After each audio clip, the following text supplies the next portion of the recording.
द्वारां दुरादर्शां नित्यपुष्टां करेशिनीं ईश्वरीं सर्वभूतानां तामियोपह्वये श्रियं माचम्यपूर्वोक्तेवं गुणविशेषणविशिष्टायां शुभतिथौ श्रीमान् श्रीमतः गोत्रोद्भवस्य गोत्रं చెప్పండి पैडिपाल गोत्रोद्भवस्य लिंगेश नामधेयस्य दिनेश नामधेयस्य सिराज नामधेयस्य सह कुटुंबानां ततः मम अनुकोंడి सह कुटुंबानां तथा बांधवानां क्षेमस्थैर्यधैर्यविजयाभयारोग्यैश्वर्याभिवृद्धिर्धं श्री पुण्यलिंगेश्वर स्वामी करुणाकटाक्षवीक्षणावलिद्धं श्री पुण्यलिंगेश्वर स्वामी अर्चनांच करिष्ये।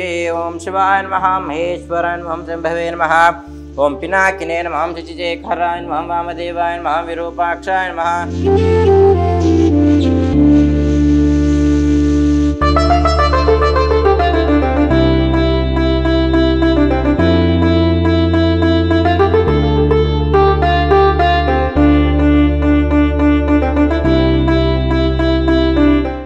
శ్రీ గురుభ్యో నమః హరి ఓం నమస్కారం అండి. యాదాద్రి చోటుప్పల్లో ఉన్నటువంటి అమ్మా నాన్న అనాథుల పుణ్యలింగేశ్వర స్వామి క్షేత్రంలో ఉన్నటువంటి మతిస్థిమితం లేని 600 మంది అనాథులకు అభాగ్యులకు అన్నదానం జరిపించేవారు. చాంద్రమానైన విశ్వావసునామ సంవత్సరం తేదీ 18/9/2025న ఈస్ట్ గోదావరి మాలికాపురం డిండి వాస్తవ్యులు కె శ్రీరాజ్ గారు జాబు వచ్చిన సందర్భంగా అనాథులకు అభాగ్యులకు అన్నదానం జరిపించుచున్నారు. కావున వారికి వారి యొక్క కుటుంబ సభ్యులందరికీ ఆయుర ఆరోగ్యములతో పాటు పుణ్యలింగేశ్వర స్వామి ఆశీస్సులు ఎల్లవేళలా వెన్నంటి ఉండాలని కోరుకుంటూ ప్రత్యేక ధన్యవాదములు తెలియజేస్తూ వారి యొక్క స్వస్థముల చేత అనాథులకు అభాగ్యులకు అన్నదానం జరిపించడం జరుగుతున్నది. అన్నదాత సుఖీభవ అన్నదాత సుఖీభవ అన్నదాత సుఖీభవ అన్నదాన కార్యక్రమాన్ని ప్రారంభించారు.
అమ్మా నాన్న అనాథాశ్రమంలో జీవిస్తున్న 600 మంది అనాథులకు జరుగుతున్న నిత్యాన్నదానానికి మానవత్వంతో సాయమందించిన మీకు కృతజ్ఞతలు తెలుపుతూ మీరు మీ కుటుంబం ఎల్లవేళలా బాగుండాలని శ్రీ పుణ్యలింగేశ్వర స్వామిని సేవాశ్రమం వేడుకుంటుంది.